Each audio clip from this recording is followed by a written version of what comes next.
Welcome once again here on the Regional Radio Sports Network. I'm Paul Condry. I'm the president and founder of Regional Radio Sports. Great to be here at the File Center at Holy Cross College at Notre Dame, Indiana. Great to be joined here by our great friend and one of the guys who I have a tremendous amount of respect for, Dr. Marco Clark, who has just done a great job of doing all kinds of special things here on the campus at Holy Cross College. Former college athlete, former college coach, and college football getting underway. Dr. Clark, let's just talk about, I know Notre Dame lost a heartbreaker in their season opener, but landscape of college football as an athlete, former coach. I don't think you're ever a former coach, are you? Not really. But what's your take on the landscape of college football? Well, gosh, the other night was tough for the Irish, but I think we saw a lot of great things, right? And I've C.J. Carr, I thought, really played well, and the Irish have got a few things that they can work on these next couple of weeks. But, the landscape, of course, has changed. NIL has changed all of that. The transfer portal has changed all of that. It's refreshing to see coaches like Coach Freeman, who are really working hard to recruit character guys and working hard on their formation and graduating guys and putting really good people out into the world. And frankly, I look with optimism. I think that there are more and more coaches that are like that. I also think that families are looking for coaches like that in the world. It's what the world needs. And so yes, while NIL and the transfer portal has changed the landscape quite a bit, it provides opportunities for young people, and I think that more and more coaches are really, they're caring deeply about their players, and that's what families are looking for. One of the things, as a former coach, I understand I have so many wonderful and favorite memories. It would be really hard to pinpoint one or two, but there's also life-altering moments that you have had a chance to be a part of. You've had a chance to coach a kid goes on and does this. You had a chance to walk side by side a coach who impacts a generation of kids. And so when you look back on some of your favorite memories, what were some of the favorite memories that stand out in your mind? And I know we could be here for 9 hours to go through this, but I know there's a couple of them out there that really stand to the forefront. Well, you know what? I had the chance to coach some really gifted athletes over the years, student athletes over the years. But I think the ones that really I look back with the most fondness on were the ones that maybe weren't the most gifted, right? The ones that had to work the hardest, the ones that had to overcome the most. And gosh, just a few weeks ago, we'll talk, I think, in a few minutes about the funeral that I attended. But I had a chance to speak with one of the young men and his family who was a tremendous lacrosse player, and he played free safety for me, and we would go up against some of the best receivers in the country in the WCAC, the Washington Catholic Athletic Conference, and he was daunted by the height and the speed of particular receivers at Archbishop Carroll High School. One of those receivers came here to the University of Notre Dame. Two of them went to the University of Colorado, but this young man, he studied hard and he prepared well for this team, and then he tracked down. He gave up a deep ball, but then he tracked down from behind this one receiver, and he popped the ball out from behind and recovered the fumble, and it was the turning point in the game. And I think that's really one of my best memories as I go back to that. And Or maybe it's the 185-pound linebacker that we said, hey, every time that you see this right tackle by the name of Jonathan Ogden, who went on to become an All-Pro in the NFL, every time he lines up in the backfield, they're going to hand him the ball, and he's going to run right through this B-gap. And your job is to plug that B-gap, right? And then on 4th down and 2, that's what they did, is they handed the ball to Jonathan Ogden right through that B-gap, and with big eyes and a stiff neck, he plugged that gap, and he made the stop, and that was a turning point in that game. We ended up winning both of those games. Those are the ones that I think are the greatest memories, is that somebody believes, when you help a student or a young person to believe in themselves and then they do it, and then the joy and the elation that goes along with that, that's the greatest part of being a coach.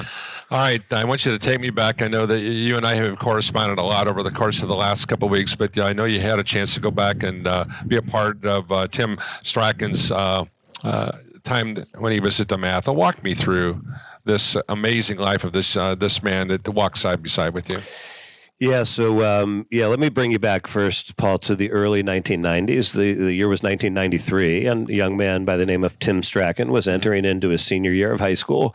In those days, U.S. News and World Report, USA Today would come out with their ranking of the top quarterbacks in the country, the top high school teams in the country.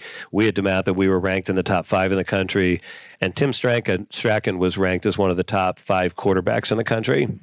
By the way, among the other ones was a young man by the name of Peyton Manning. Yeah, he was pretty good. Right, he was pretty good, and so Tim had been offered by multiple programs. Had accepted actually to go with Joe Paterno at Penn State, and then my friend actually Mark Duffner was the head coach of the University of Maryland. Had also offered him. We had played all summer long in summer passing leagues, and finally we had a break, and everybody went on vacation about a week before two-a-days. He was with his family in Bethany Beach, Delaware. And after playing a pickup volleyball game on the beach with his family, he decided to take a dive in the ocean. And as he dove into the ocean over a wave, he hit a sandbar, and he broke his neck and became an instant quadriplegic. He was medevaced to Philadelphia, to Thomas Jefferson Hospital. Of course, these are the days before cell phones. Oh, yeah. My family and I were actually as well in Ocean City, Maryland at the time, so just a couple of miles south of there. And somehow or another, a waitress that was at the restaurant that we were at came over and said, "Hey, I understand that you're a coach at DeMatha." And I said, "Yeah, I am." "Well, have you heard the news about your quarterback, Tim Strachan?" Which I had not heard. So immediately we found a payphone. I was able to get a hold of the head coach. And then the next thing we did is we all convened the next day at DeMatha as coaches. And then we drove up to Thomas Jefferson Hospital, and we spent time with Tim and his family. Those first couple of weeks were just really touch and go. We weren't even sure that he would make it. I'll never forget the scene in that hospital. He was suspended in the air. They had to make sure that there was no movement. He was on a ventilator, and his family was there. His family were just incredibly faith-filled people and really optimistic. But we also had a season to prepare for, and we were just a group of young coaches, right? And I was there. I coached 7 seasons, and during that period of time, we won, or 8 seasons, and during that period of time, we won 6 championships. So we were right in a stretch there. We had a group of guys that were coming back that had high expectations, and yet Tim was our guy, right? Tim was our guy at the helm, and we had to go prep a quarterback who had just transferred in. His family moved, military family had moved from Texas, so we had to prep him. But more important than anything else, you can imagine the shell shock. This is their friend. This is their teammate. This is their classmate. Their hearts were broken, and we just had to really build them up from the inside out, and including ourselves. I mean, and so what happened that season and what we learned from Tim Strachan and from his resilience was nothing short of transformational. I'll never forget visiting with Tim because we would go visit him frequently at Thomas Jefferson, and he would tell us time and again. He said, "You know what? I'm gonna throw a football again someday. I'm gonna walk again someday. I'm gonna throw a football again someday." And but initially, you know, it was dire, and we saw his attitude shift really positively. And I'll never forget asking him, "Tim, what changed?" And he said that he had asked his girlfriend one night in the quiet of a night just to open the Bible, and she opened the Bible and came across this scripture verse. It's from Romans 8:18. It says, "For I consider that the sufferings of this present time are not worth comparing with the glory that is to be revealed to us." Well, that became Tim's mantra for the rest of his life. So needless to say, he survived. He lived. He remained a quadriplegic. He was in a wheelchair for the rest of his life, but he did return. He not only graduated from high school, he went on to the University of Maryland, where he graduated from the University of Maryland. He became a sideline color commentator, which he continued to do for 20 plus years. He then went on to law school at Georgetown University, School of Law, and then he rose through the ranks professionally, working in the U.S. government, and became one of the best in the world in what it is that he did. And by the way, he got married and started a beautiful family. He lived life to its fullest.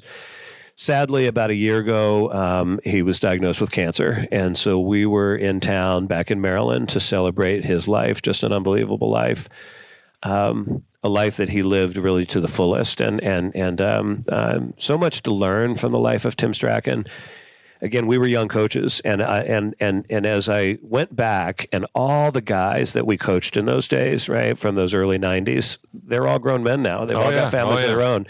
And I'll never forget Morgan Wooten. As I sat in the gymnasium named after Morgan Wooten in his memory, And it was in a building, the Convocation Center, named after Lieutenant Colonel Brendan Looney, who was a Navy SEAL who died in action, who I coached as well. And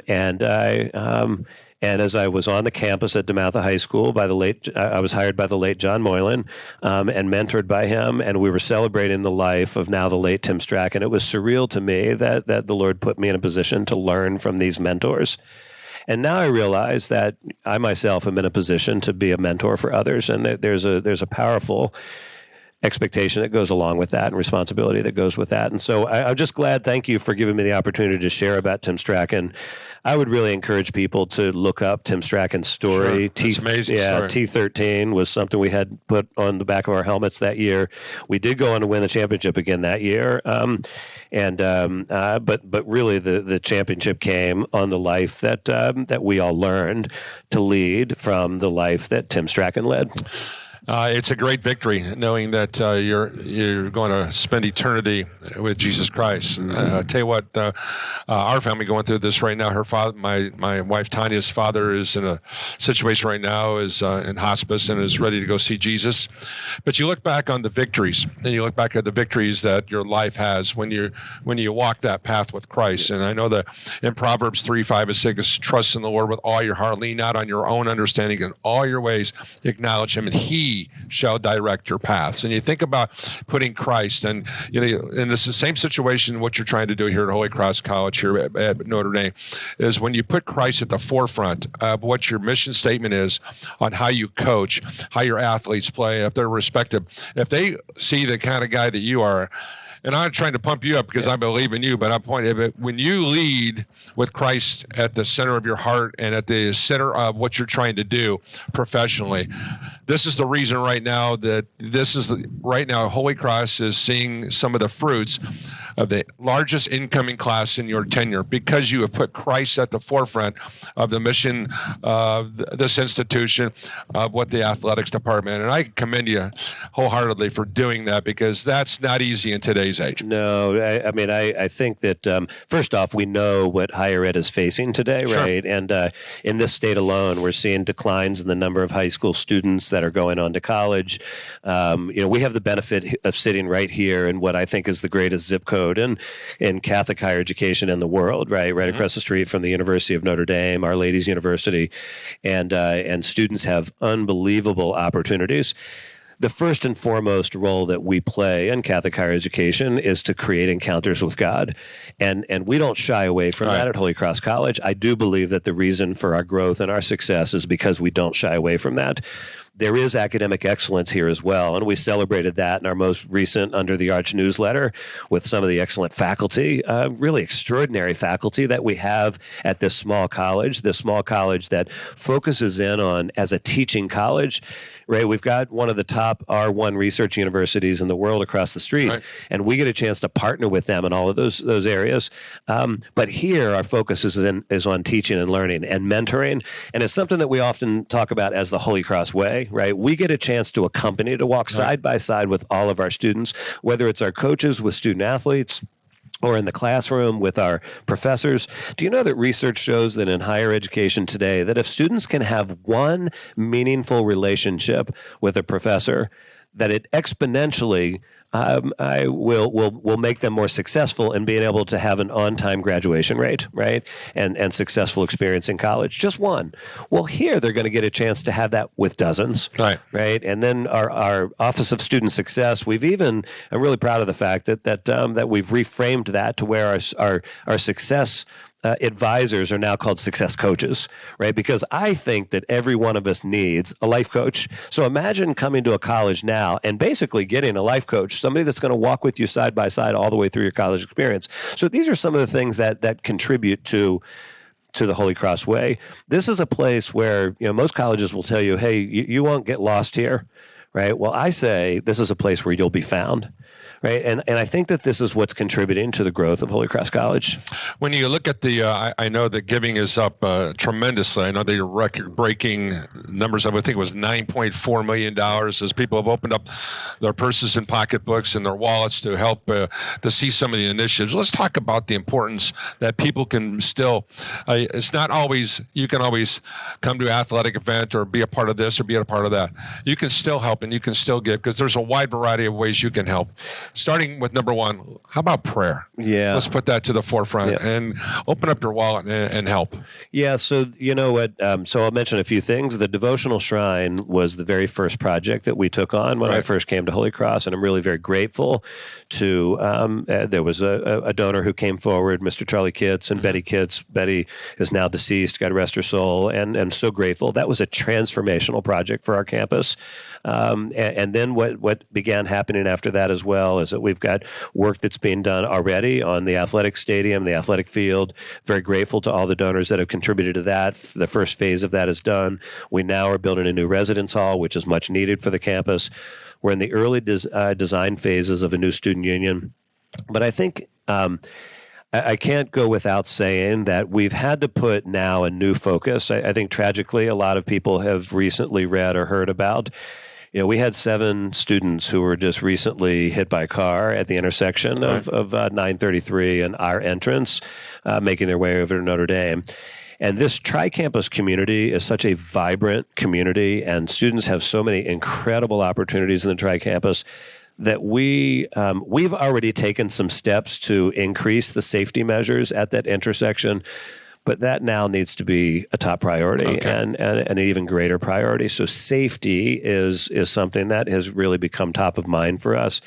And so what we're going to begin talking more about is what are the possibilities there, right? Is there even the option for a pedestrian bridge, for example? These are things that we need to begin exploring, right? There's other parties. We're going to try to convene parties to begin that process. And so this is a sacred trust that's given to me as a leader, and I don't take that lightly in any way. And so thank God, by the way, I'm happy to report that there were minor injuries. There were some, but there were minor injuries to those students. And I was with them in the hospital. We were with them. Many members of our staff were there as well. And I just ask to continue to keep them in prayer. Yeah, no question about it. Let's talk about some of the initiatives that's moved through Bob Pastor's desk and in regards to athletics. As you look at the big vision, I mean, as the head coach at Holy Cross College here at Notre Dame, I mean, it's not just this department, it's that department, it's this department. There are so many things that you've got to have a watchful eye, and you have to have people who you put in charge, who you trust, and who are going to be able to follow up on the decisions that you put in play. So let's talk about how Bob's doing, how athletics doing as you're sitting from your chair as the head coach. I know you're not one of those coaches that are down on the sideline. You may be the guy up in the press box, but I know that you got a watchful eye on all the things here. Yeah, well, you know what? I think early in my leadership career, I might have been down on the sideline, but I've learned better, right? So I've learned better. So I think that the best thing that I can do is to identify good leadership, good, strong leadership, and then let them lead, get out of their way and let them lead. And I think Bob is a good example of that. Bob has helped to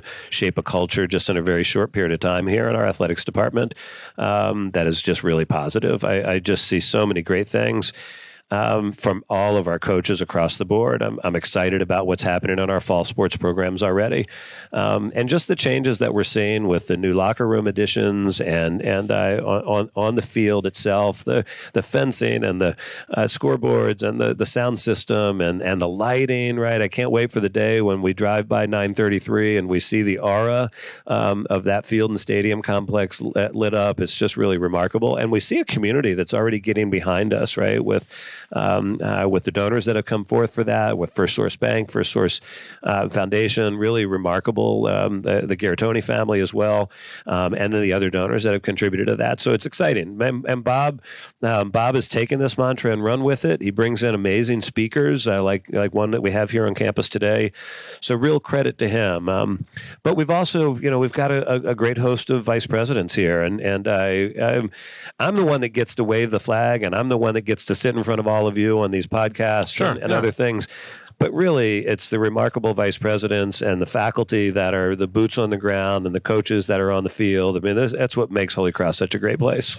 I know last year you launched a several different speaking events for you brought people to come in. This is going to be the second year for your new series. Talk to me about the vision of the. First of all, were you happy with the way things went last year with last year's run through things, and now going through the second year? Who were some of the people you're going to highlight this year? Yeah, so the speaker series. I mean, we've called it a couple of different things, and so we've really rebranded it this year to call it "Leading the Holy Cross Way," and this is rooted in some research that I've done when I was formerly with the Holy Cross Institute at St. Edward's University. We researched the historical leaders in the congregation of Holy Cross, from our founder, Blessed Basil Moreau, to former president, founding president, Father Edward Soren, Father Ted Hesburgh, Sister Madaleva Wolf, and so many others. Okay. And what we tried to identify is there anything in common among those leaders that might give us a Holy Cross leadership theory? And we did. We found that there are some things in common there. And so that's really the root of this. And then we invite in a series of leaders that are really best in class from their fields. And there become some common themes that we're finding. So this series is a 1-credit class that's open to our students who attend all 7 sessions. We do these on Football Fridays, 2:00 in the afternoon. So as a result of that, it's also open to the public. It's open to the public here in the city of South Bend, in St. Joe County. We do promote this and advertise it. It's open to our visitors. It's open to prospective students and families who are taking tours at campus that day. It's open to the Tri-Campus, right? So typically we get anywhere between 40 and 100 people. This year we've got two veterans who have done service. One who founded an IT company, the other who has committed a life of nonprofit service. We've got a former U.S. congressman who will be speaking with us as well. I'm really proud of the fact that we've got, Dr. Jennifer Newsom Martin from the DeNicola Center for Culture and Ethics at the University of Notre Dame. You know, she was part of a group that led the initiative to help John Cardinal Henry Newman be named a doctor of the church, right? So he's a saint, but also now a doctor of the church. That's really pretty remarkable. Our opening speakers are next week, September the 12th, Friday, September the 12th at 2 p.m. in the Driscoll Auditorium. They're the founders of the Authentic Leadership Foundation. And part of what's so difficult in today, they both are business people, Darren and Sally Smith. They're coming up from Dallas, Texas. Is how do we help leaders make principled decisions, right, that are virtue-based decision-making? And so that's what our initial speakers are going to be. So my job is really to conduct interviews with these folks and have them share their own wisdom based on their life experiences with the students. Okay, freshmen are getting involved. It's a brand new world for them here at Holy Cross College. Largest incoming class, we talked about that in your tenure here. So what kind of message do you want to tell the freshmen who are stepping onto this beautiful campus for the first time in their lives?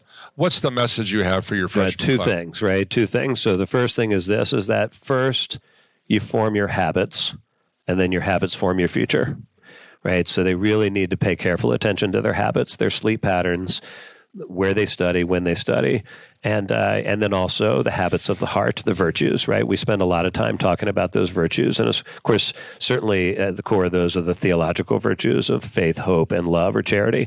That's number one. Secondly, we're all in this world seeking happiness. And I think that there's 3 things that lead us to happiness.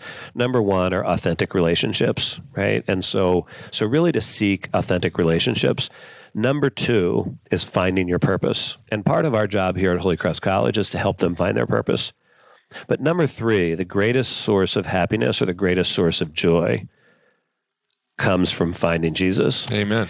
And so our job at Holy Cross College is to help them do those 3 things, right? Is to help them find those authentic relationships. Number 2, help them to discover purpose, and ultimately to create those encounters with Christ so that they can find Jesus. We talked about the freshmen, but we couldn't do it if we didn't say something about the seniors. The seniors, this is their last go around. That's the last time for some of them, maybe the last time that they are in an educational environment. They're going to be thrown out into the world, and it's a crazy world out there. Let's make no mistake. So what's your message to your senior class? Yeah, so, I finish almost all of my talks by saying I can't wait for the day when these students are in the boardrooms of the world and the operatings of the world and the legislative offices of the world and the courtrooms of the world, et cetera, et cetera, et cetera, because I know it's going to be a better world. Well, now they're right on the verge of that, right? Exactly. And last year's graduating class is a good example, right? Over 90% of those students upon graduation either went on to graduate school or were placed in their first jobs. Wow. And that's our role, is to help this group do the same thing.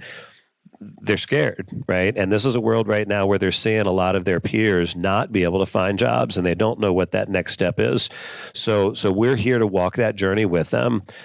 We also came in together, right? And we're all really comfortable. I started their freshman year. I was a freshman when they were a freshman, so we talk a lot about that. So I can't wait for the day where I can hand them their diploma and shake their hands. There might even be a couple of hugs and tears in all of that as well. They're really a remarkable group. They will be doctors of the future. They will be lawyers of the future and engineers of the future and teachers of the future, right? And there are men in this class that will be priests and brothers of the future as well. It's really... you become quite emotional. This is my 37th year of doing this, and I do this really because of the future and the relationships, right? And I can't wait to see, they're men and women already, but I can't wait to see the men and women that they become. I hope they also become coaches. Yeah. And coach like you did. Yeah. Way to go, buddy. Thank you, Paul. Dr. Marco Clark, once again, a special thanks to everyone here at Holy Cross College at Notre Dame, Indiana. Special thanks to Kathleen and Bob, everyone here on the campus. It's just been an absolute privilege. Tanner Campus been awesome in his great work here today. Once again, thanks for joining us here on Regional Radio Sports. For all of us, as always, God bless you all.